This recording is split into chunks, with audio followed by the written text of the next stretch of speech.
ذی الحجہ کے جو شروع کے 10 دن ہیں نا، عید الاضحیٰ تک جو 10 راتیں ہیں، 10 راتیں، جس رات ذی الحجہ کا چاند نظر آئے گا وہ پہلی رات ہو جائے گی، اور 10ویں رات بنے گی عید کی رات، 10 ذی الحجہ کی رات، عید کی رات۔ یہ جو 10 راتیں ہیں نا، 10 راتیں، ہمارے نبی کا ارشاد ہے پورے سال میں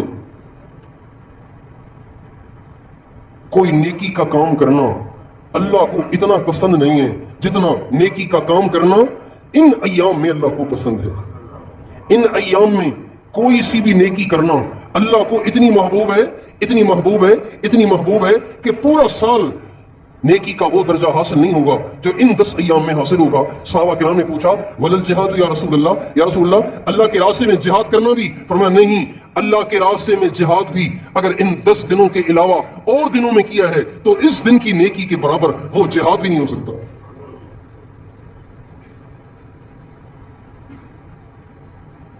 یہ 10 دن جنت بنانے کے دن ہیں، یہ 10 دن اللہ کو راضی کرنے کے دن ہیں، یہ 10 دن اللہ اور اس کے نبی کے قریب ہونے کے دن ہیں۔ لہذا ان ایام میں ہمیں اس کی کوشش کرنی ہے کہ زیادہ سے زیادہ قرآن پڑھیں، نفل پڑھیں، درود پڑھیں، اللہ کو راضی کرنے والے کام کریں، صدقہ خیرات کریں۔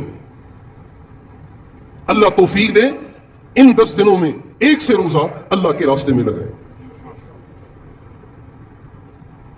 ان 10 دنوں میں جو آپ 3 دن لگائیں گے سارا سال وہ اجر آپ کو نہیں ملے گا جو ان ایام میں لگانے پر ملے گا۔ کون کون ان 10 ایام میں ایک سے روزہ لگائیں گے؟ ماشاءاللہ سارا سال یہ اجر نہیں ملے گا، سارا سال نہیں ملے گا، اگلے سال پتہ نہیں کسی کو یہ عشرہ ملتا ہے یا نہیں ملتا۔ اور ان ایام میں روزے بھی رکھنے چاہیے، ان ایام میں روزے بھی رکھنے چاہیے، خاص طور پہ 9 ذی الحجہ کا روزہ تو واہ واہ بڑا زبردست ہے۔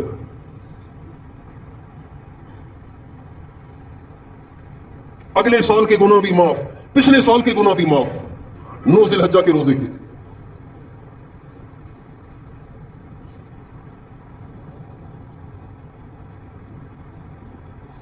تو ان ایام میں روزہ رکھنے کی بھی کوشش کریں۔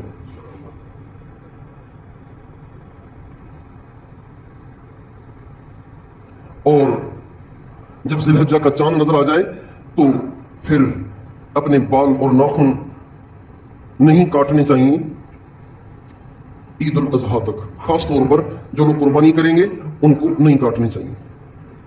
اور بہت سے لوگ سمجھتے ہیں کہ یہ جو قربانی ہے نا یہ واجب کفایہ ہے، سارے گھر کی طرف سے ایک بکری ذبح ہو جائے تو کافی ہے، بیوی بچے ماں باپ سب کی طرف سے ایک بڑے جانور میں حصہ یا ایک بکری۔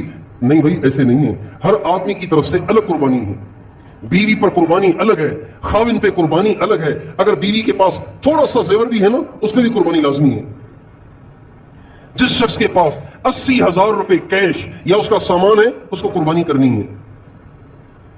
اور اللہ کی حکم کو پورا کرنے کے لیے جو انسان مال خرچ کرتا ہے اس مال کے خرچ کرنے سے مال گھٹتا نہیں ہے، مال بڑھتا ہے۔ اللہ تعالیٰ فرماتے ہیں یمحق اللہ الربا ویربی الصدقات، جب تم میرے نام پہ خرچ کرو گے میں تمہارے مال کو بڑھاؤں گا، اور اگر تم سود میں مبتلا ہو جاؤ گے تو تمہارے مال کو برباد کروں گا۔ یہ قرآن کی آیت ہے، سود میں مبتلا ہو جاؤ گے تمہارے مال کو برباد کروں گا، صدقہ خیرات کرو گے، میرے نام پہ خرچ کرو گے، قربانی کے ایام میں قربانی کرنا، اس کے علاوہ صدقہ خیرات کرنا، اس سے مال گھٹے گا نہیں بڑھے گا، بڑھے گا۔ بہت سے لوگ ان قربانی کے ایام میں عقل کے گھوڑے دوڑاتے ہیں، اسلام کے احکام ان کو ہضم نہیں ہوتے اس لیے کہ وہ عقل کے پرستار ہوتے ہیں اور اسلام سے انہیں الرجی ہوتی ہے، ہر اسلام کے حکم میں سے کیڑے نکالنا ان کی گندی عادت بن جاتی ہے۔ لہذا جب قربانی کے ایام قریب آئیں گے تو بہت سے لبرل قسم کے لوگوں کے میسیجز آپ واٹس ایپ پہ پڑھیں گے کہ بھائی اتنے جانور ذبح کر کے کرو گے کیا، اتنے جانور ذبح کرنے سے بہتر ہے کسی غریب کسی مسکین بیمار کا علاج کروا لو۔ بھائی 10,000 کی بکری ذبح کرنے کی بجائے 10,000 کسی مسکین کو دے دو، وہ بیچارہ قرضہ اتار لے۔ بکری ذبح کرنا کوئی ضروری ہے؟ یہ عقلی گھوڑے دوڑانے والے اس قسم کی باتیں کر کر ہمیں اللہ کے حکم سے ہٹانے کی کوشش کریں گے۔ ہمارے پاس اس کا ایک ہی جواب ہے کہ ہم اللہ کے احکام کو اس لیے نہیں مانتے کہ ہماری عقل اس کو مانتی ہے، ہماری عقل اسے مانے نہ مانے، ہمیں تو وہ کرنا ہے جو اللہ اور اس کے رسول نے کہا ہے۔ عقل پہ تو ہم چلتے ہی نہیں۔ حضرت علی فرماتے ہیں اگر لو کان الدین بالرأی، اگر دین کا تعلق عقل کے ساتھ ہوتا، سمجھ کے ساتھ ہوتا، تو پھر پتہ ہی کیا ہوتا؟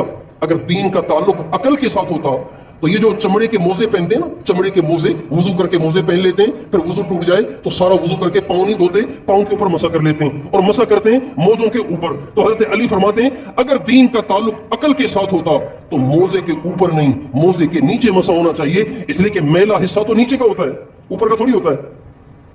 بھائی جب آدمی موزے پہن کے چلتا ہے تو نیچے کا حصہ میلا ہوتا ہے کہ اوپر کا؟ نیچے کا۔ تو اگر عقل سے دین کا تعلق عقل کے ساتھ ہوتا، دین کا دار و مدار عقل پہ ہوتا تو نیچے سے مسح کرنا چاہیے نا، مٹی تو نیچے لگی ہے، اوپر تو لگی نہیں، لیکن اوپر مسح کرنا یہ اس بات کی دلیل ہے کہ ہم عقل کے پرستار نہیں ہیں، ہم تو اللہ کے پرستار ہیں۔ خون نکلا ہے ٹانگ سے اور وضو میں دھو رہے منہ، تو عقل تو یہاں بھی کام نہیں کر رہی۔ پیشاب نکلا پیشاب کی جگہ سے اور آپ مسح کر رہے ہیں سر پر، عقل تو یہاں بھی کام نہیں کر رہی۔ لیکن ہم عقل کے بندے ہیں ہی نہیں، ہم تو اللہ کے بندے ہیں، اور اللہ پاک نے یہ سارے احکام اسی لیے دیے ہیں کہ اللہ ہم سے اپنی معبودیت کو منوانا چاہتا ہے اور اپنی بندگی کو منوانا چاہتا ہے۔ ان احکام کو کہتے ہیں امور تعبدیہ، یعنی وہ احکام کہ جن کو عقل تو تسلیم نہیں کر رہی۔ بھئی اتنی بکریاں ذبح کر کے کرو گے کیا؟ اتنے گدھے، اتنے بیل، گائے اور بھینسیں اور اونٹ ذبح کر کے کرو گے کیا؟ اس سے بہتر تو یہ ہے کہ جس کے پاس کرائے کا مکان ہے اور کرایہ پہ دینے کے لیے پیسے نہیں ہے، اس کو پیسے دے دو۔ عقل تو یہ کہہ رہی ہے۔ لیکن ہمارے نبی نے فرمایا ان 3 ایام میں، یہ جو بقرہ عید کے 3 دن ہیں، ہمارے نبی نے فرمایا ان 3 دن میں خون بہانے سے بڑی نیکی کوئی ہے ہی نہیں۔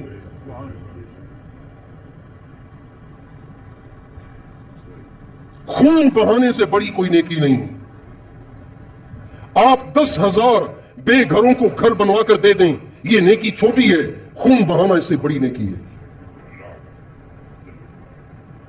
1 کروڑ بے گھروں کو گھر بنوا کر دے دیں، بنگلے بنوا کے دے دیں، ان کو لکھ پڑھ کے رجسٹر کر کے دے دیں، یہ چھوٹی نیکی ہے۔ خون بہانا ان 3 ایام میں بڑی نیکی ہے۔ یہ ہمارے نبی کا ارشاد ہے۔ لہذا ہمیں تو خون بہانا ہے، عقل میں آئے نہ آئے، عقل میں آئے نہ آئے، ہمیں تو کیا کرنا ہے بھائی بتاؤ؟ خون بہانا ہے،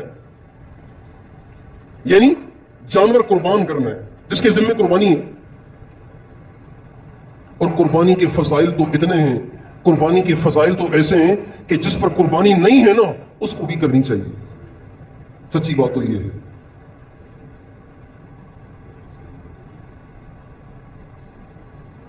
ہمارے نبی کا ارشاد ہے جو جانور اللہ کے نام پہ قربانی کے ایام میں قربان کیا جائے گا، اس کے جسم پہ جتنے بال ہیں نا، ہر بال کے عوض 1 نیکی ملے گی۔ صحابہ نے کہا فصوف یا رسول اللہ، اگر اون والا جانور ذبح کیا جائے تو؟ چونکہ بکری کے جسم پہ بال تھوڑے ہوتے ہیں، اور جو جانور اون والا ہو جیسے مینڈا ہے تو مینڈے کے جسم پہ اون ہے اور اس میں بالوں کی تعداد زیادہ ہے، آپ نے فرمایا جس کے جسم پہ اون ہے اس کو بھی ہر بال کے برابر 1 نیکی ملے گی۔ کتنی نیکیاں ملیں گی؟ 1 بکری ذبح کرے گا، 1 مینڈا اور دمبا ذبح کرے گا، 1 گائے اور بیل ذبح کرے گا، 1 بھینس ذبح کرے گا، 1 اونٹ ذبح کرے گا، کتنی نیکیاں پائے گا؟ کوئی گنتی کر سکتا ہے کسی بکری کے بالوں کی؟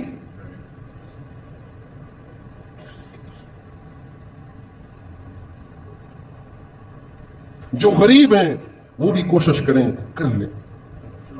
ہاں، غریبوں کے لیے بھی اللہ نے گنجائش رکھی ہوئی ہے۔ بہت سے مدارس نے اجتماعی قربانیوں کا محتاط نظام بنایا ہوا ہے۔ بعض جگہ غیر محتاط نظام ہوتا ہے، بعض جگہ محتاط نظام ہوتا ہے۔ اللہ کا شکر ہے ہمارے علاقے کے جو علماء ہیں وہ محتاط، اہل اللہ اور متقی اور پرہیزگار ہیں، پوری احتیاط کے ساتھ وہ اجتماعی قربانیاں کرتے ہیں۔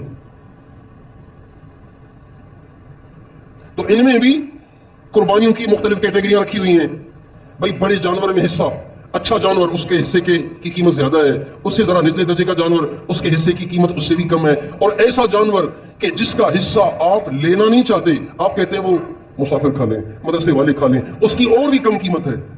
تو جو غریب ہیں اور قربانی کی یہ کھرب ہا کھرب نیکیاں کمانا چاہتے ہیں، تو وہ کسی نہ کسی حصے میں ضرور حصہ ڈال لیں تاکہ اس نیکی سے محروم نہ رہیں۔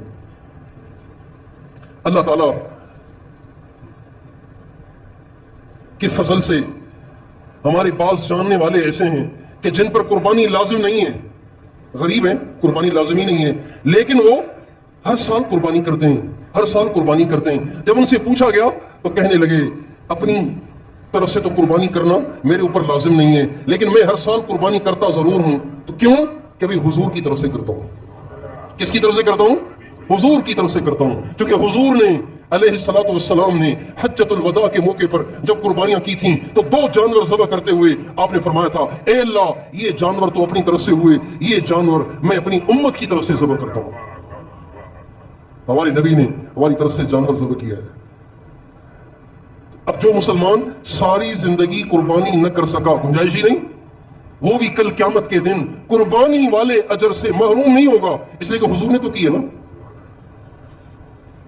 تو وہی جس حضور نے قربانی کے موقع پہ ہمیں یاد رکھا تو ہمیں بھی حضور اکرم صلی اللہ علیہ وسلم کو قربانی کے موقع پہ یاد رکھنا چاہیے۔ جن کو اللہ نے استعداد دی ہے تو وہ اپنی طرف سے الگ بکری، حضور کی طرف سے الگ بکری، اہل بیت کی طرف سے الگ بکری، صحابہ کی طرف سے الگ بکری، ماں باپ دنیا سے چلے گئے ان کی طرف سے الگ بکری، اور جو یہ نہیں کر سکتے کسی بڑے جانور کو خرید لیں، ان سب کی طرف سے الگ حصہ۔ جو یہ نہیں کر سکتے تو کم از کم 2 کر لیں، ایک آپ علیہ السلام کی طرف سے، ایک اہل بیت صحابہ ماں باپ سب کی طرف سے۔ اپنی طرف سے تو کرنی ہے، جس کے اوپر لازم ہے اس کو تو کرنی ہے۔ تو وہی کیا خیال ہے، آپ علیہ السلام کی طرف سے قربانی کی کون کون کوشش کرے گا؟ اللہ سے دعا کریں، یا اللہ میں بھی تیرے حضور کی خدمت میں اپنی قربانی کا نذرانہ پیش کرنا چاہتا ہوں، میری جیب کے حال کا تجھے پتہ ہے، تیرے خزانوں میں کمی نہیں ہے، کوئی ایسا کرم کر دے کہ میں بھی حضور کی خدمت میں یہ نذرانہ پیش کرنے کی سعادت حاصل کر سکوں۔ اللہ سے مانگیں اس کو، اللہ بڑا قادر ہے، اللہ ضرور کر دیتا ہے۔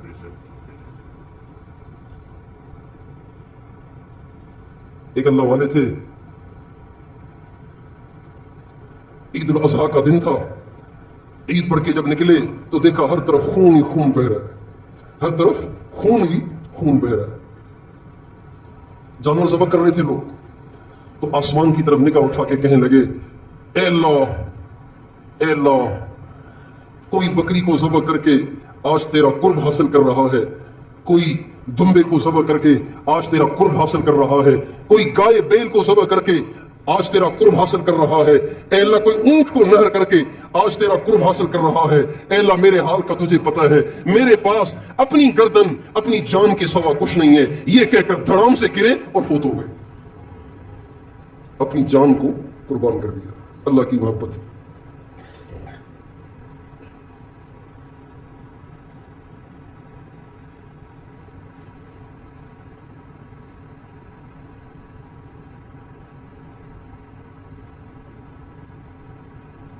اور عید الاضحیٰ کے دن جب جانور ذبح ہوں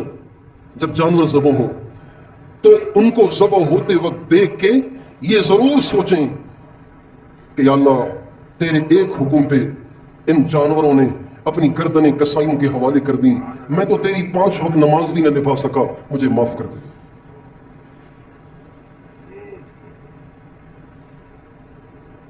مجھ سے تو یہ بکریاں اور مینڈھے اور بیل اور اونٹ اچھے ہوئے جنہوں نے اپنا خون بہا دیا تیرے حکم پہ۔ اللہ نے ان کو تابع کیا ہے نا، ورنہ بیل کو پکڑنا کوئی آسان ہے؟ اللہ سورہ یاسین میں کہتے ہیں وَذَلَّلْنَاهَا لَكُمْ فَمِنْهَا رَكُوبُهُمْ وَمِنْهَا تَأْكُلُونَ، ہم نے ان کو تمہارے تابع کیا ہے، ورنہ اونٹ کسی کو قابو دیتا؟ بیل بھینس کسی کو قابو دیتی؟ اللہ کا حکم ہے، ذبح ہو گئے، اور پھر ان جانوروں کی گردنوں سے خون کے فوارے چھوٹتے دیکھ کر اپنے آپ کو ملامت کر کے اللہ کی اطاعت والی زندگی کا عزم اور نیت کریں۔ عید الاضحیٰ والے دن کہہ رہا ہوں، جب جانوروں کے گردنوں سے، ان کے گلوں سے، ان کے نرخرے سے خون کے فوارے چھوٹ رہے ہوں، تو اس دن اپنے نفس، اپنی ذات کو ملامت کر کے اللہ کی اطاعت میں زندگی گزارنے کا عزم کریں کہ ارے ان جانوروں نے تو گردنیں کٹوا دیں اور اپنے آپ کو ذبح کروا دیا اللہ کے ایک حکم پر، اور تجھ سے 5 وقت کی نماز بھی نہ ہو سکی، تو ان جانوروں سے بھی کیا گزرا ہوا۔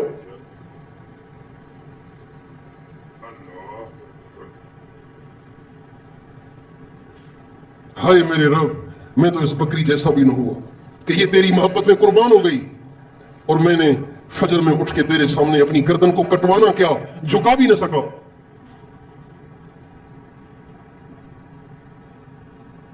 تیار ہیں انشاءاللہ؟